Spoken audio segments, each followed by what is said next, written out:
What if I told you an Amish mother with 10 children gives birth at home, returns to cooking 3 days later, and never hires childcare? Here is what the first year looks like after the 10th baby arrives. The birth. Labor begins in the early morning hours. The mother recognizes the signs immediately. This is her 10th birth. She knows the difference between false labor and real contractions. She wakes her husband and sends word to the midwife. Most Amish mothers use certified nurse midwives who specialize in home births. The midwife arrives within an hour, carrying a medical bag with supplies. Labor progresses in the parents' bedroom. Older daughters keep younger children downstairs and quiet. After several hours, the baby is born, a healthy infant. The midwife cuts the umbilical cord, cleans the baby, and checks vital signs. First week. The first week after birth is the only time an Amish mother slows down. She stays in bed for 2 to 3 days, nursing the baby and recovering from delivery. Her oldest daughters take over household management. They cook meals, supervise younger siblings, and handle laundry and cleaning. By the 4th or 5th day, the mother is up and moving around the house. Her body has been through this process 9 times before. Recovery is faster than it was with the first baby. Within 10 days, most Amish mothers have returned to nearly full household duties. Meal train. The community responds to the birth with a meal train.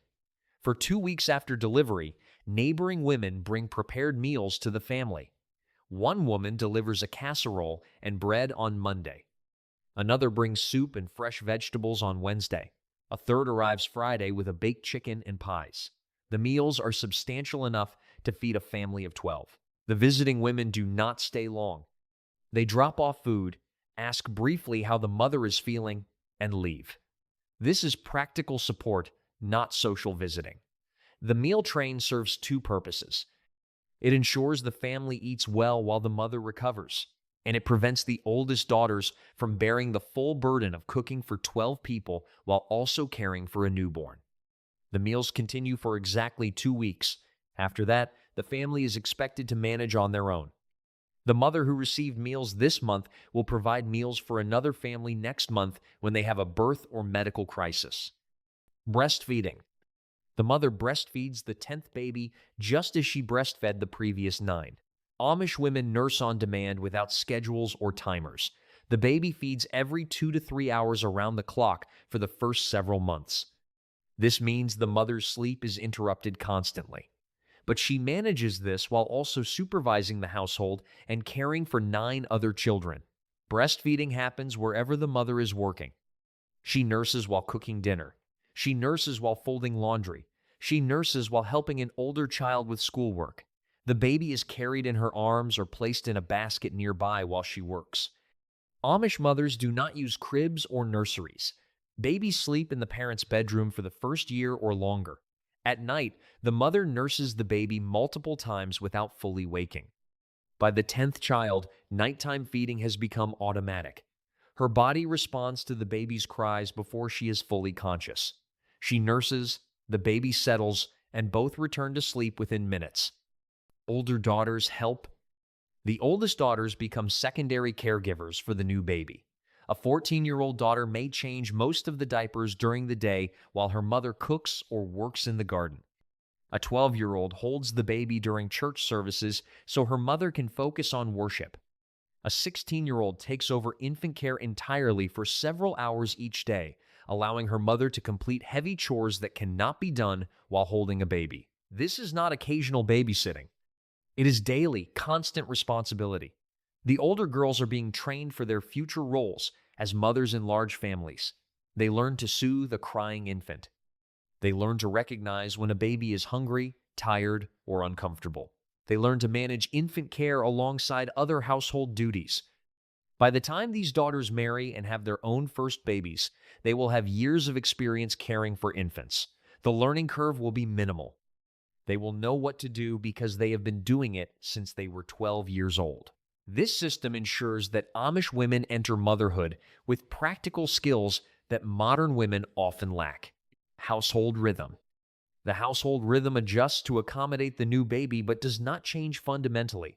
The family still rises at 5 in the morning, Breakfast still happens at 6. The older children still complete their morning chores before school. The father still leaves for farm work or his carpentry shop. The mother still bakes bread, prepares 3 meals, and manages the household. The baby simply becomes part of this existing rhythm. The infant is nursed, changed, and held while all other activities continue. The mother does not stop her work to focus exclusively on the baby. She integrates infant care into her existing responsibilities. This is possible because the household is designed for large families. Older children help younger ones. Daughters assist their mother. Sons help their father. Everyone has assigned tasks that keep the household functioning. The 10th baby does not overwhelm this system because the system was built to handle large numbers of children. A modern mother with her first or second baby often feels that infant care consumes her entire day. An Amish mother with her 10th baby has streamlined the process so efficiently that the infant requires surprisingly little disruption to daily routines. Church attendance. 2 weeks after giving birth, the mother returns to church services with the new baby. Amish church happens every other Sunday and lasts 3 hours. Families arrive by buggy and sit on backless wooden benches. Men sit on one side of the room, women and children sit on the other. The mother sits with her daughters and the new infant. If the baby cries during the service, she steps outside briefly to nurse or soothe the child, then returns. Older daughters help manage younger siblings during the long service. The 10-year-old watches the 6-year-old. The 8-year-old keeps the 4-year-old quiet. The mother holds the infant and keeps an eye on everyone. After the service, the congregation shares a meal together. The mother sits with other women, nursing the baby while eating and visiting. This is her first extended social interaction since giving birth.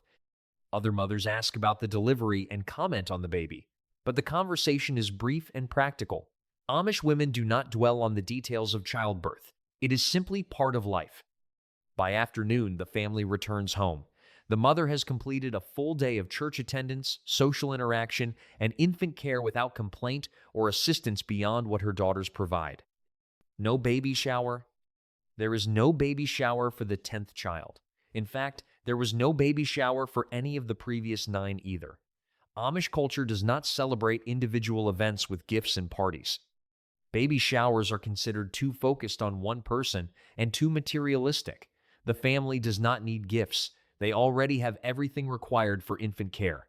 Cloth diapers from previous babies, baby clothes passed down through siblings, a wooden cradle used by 9 children before this one, blankets and quilts made years ago. The only new items might be a few packages of diaper pins or some fabric to sew additional diapers if the old ones are worn out.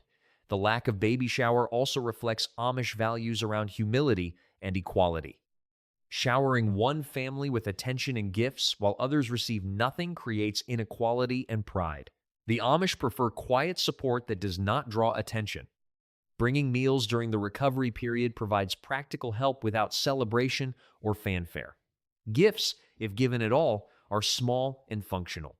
A jar of homemade jam, a loaf of fresh bread, a small toy for the older children who might feel displaced by the new baby. Nothing lavish. Nothing that would embarrass the family or make them feel indebted. First milestones.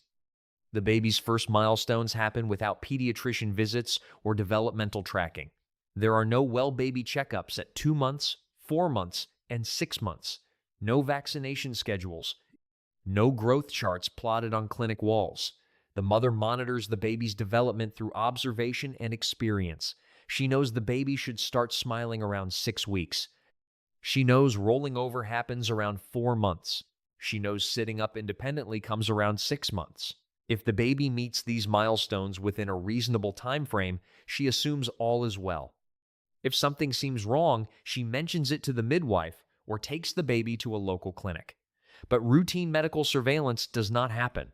The Amish view this as unnecessary interference.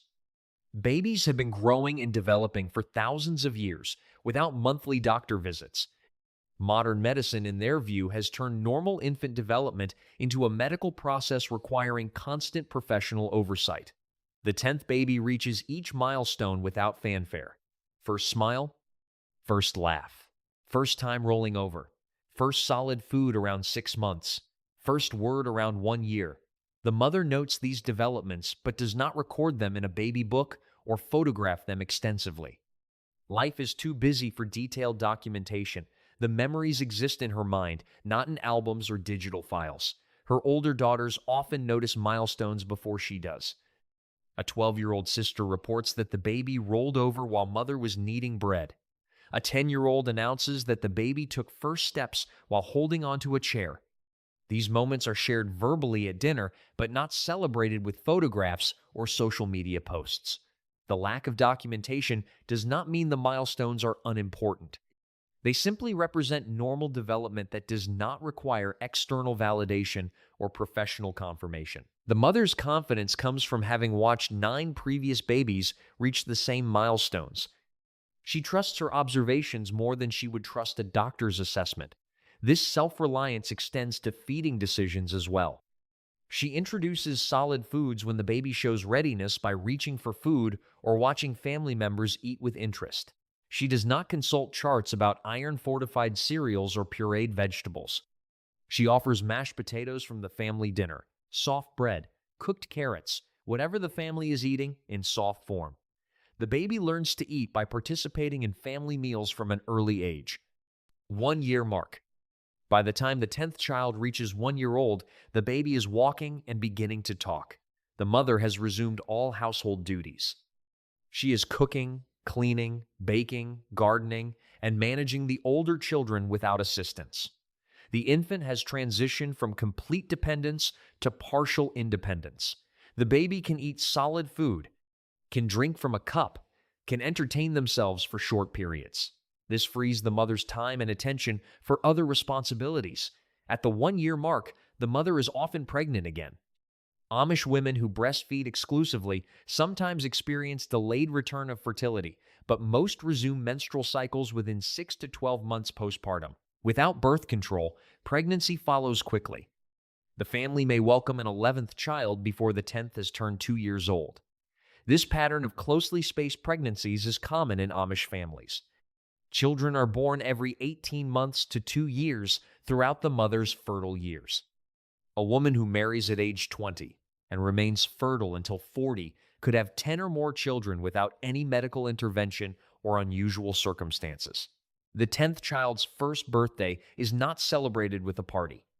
There may be a special cake at dinner, the family may sing happy birthday, but there are no guests, no presents, and no event. The day passes much like any other day in a household with 10 children. By this point, the 1-year-old has been integrated fully into the family rhythm. The baby sits in a high chair during meals and eats alongside everyone else.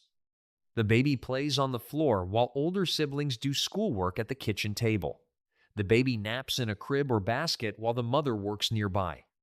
The constant noise and activity of a large household becomes the baby's normal environment. There is always someone talking, working, or moving through the house. The baby learns early to sleep through disruption and to entertain themselves when adults are busy. This adaptation is necessary. The mother cannot drop everything every time the baby fusses. She has 9 other children requiring attention, 3 meals to cook daily, laundry for 12 people, and a garden to maintain. The 1-year-old who demands constant holding or immediate response to every cry would not survive well in this environment. Amish babies learn independence earlier than babies in small modern families because the structure requires it. The mother's attention is divided among many children. The youngest must learn to wait their turn. What happens when an Amish mother has her 10th child is both ordinary and extraordinary. Ordinary because within Amish communities, large families are the norm. A mother with 10 children is not unusual or remarkable. She is simply living the life that her faith, culture, and community expect. Extraordinary because, from an outside perspective, managing 10 children without modern conveniences, childcare help, or medical oversight seems nearly impossible. Yet Amish women do it successfully generation after generation. The system works because it is designed for large families. Older children help younger ones. Daughters learn household management and infant care from their mothers.